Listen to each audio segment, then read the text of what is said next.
आकाशवाणी औरंगाबाद. वैभव जोशी ठळक बातम्या देत आहे. उत्तर प्रदेशात मेरठहून लखनौला जाणाऱ्या राजाराणी एक्सप्रेसचे 8 डबे रामपूरजवळ रुळावरून घसरल्याचं वृत्त आहे. आज पहाटे हा अपघात झाला. यात 15 जण जखमी झाल्याचं पीटीआयच्या वृत्तात म्हटलं आहे.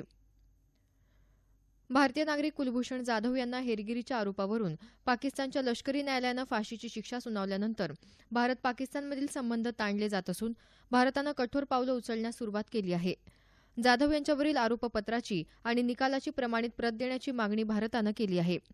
भारताचे पाकिस्तानमधले उच्चायुक्त गौतम बंबवाले यांनी पाकिस्तानच्या परराष्ट्र सचिवांची भेट घेऊन या मुद्द्यावर चर्चा केली.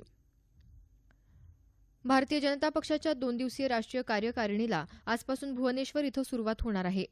या कार्यकारिणीला पंतप्रधान नरेंद्र मोदींसह पक्षाचे सर्व दिग्गज नेते उपस्थित राहणार आहेत. पंतप्रधान मोदी यांनी मागास आणि गरीब वर्गासाठी सुरू केलेल्या अनेक योजनांच्या पडताळणीसाठी ओडिशा ही एक प्रयोगशाळा असल्याचं पेट्रोलियम मंत्री धर्मेंद्र प्रधान यांनी याबाबत बोलताना म्हटलं आहे.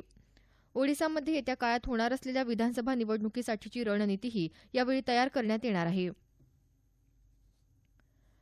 आगामी काळात जलमार्गाद्वारे हज यात्रा पुन्हा सुरू करण्याचा सरकारचा विचार करत असल्याचं केंद्रीय अल्पसंख्याक राज्यमंत्री मुख्तार अब्बास नक्वी यांनी म्हटलं आहे.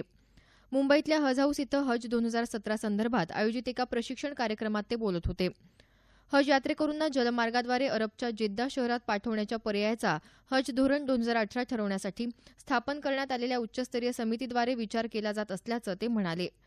जलमार्गाद्वारे हज यात्रेच्या पर्यायामुळे प्रवासाचा खर्च निम्म्याहून कमी होणार आहे. नवी समिती लवकरच आपला अहवाल सादर करेल असं ते म्हणाले. संक्षिप्त बातमीपत्र संपलं. आमचं यानंतरचं बातमीपत्र दुपारी 1 वाजता.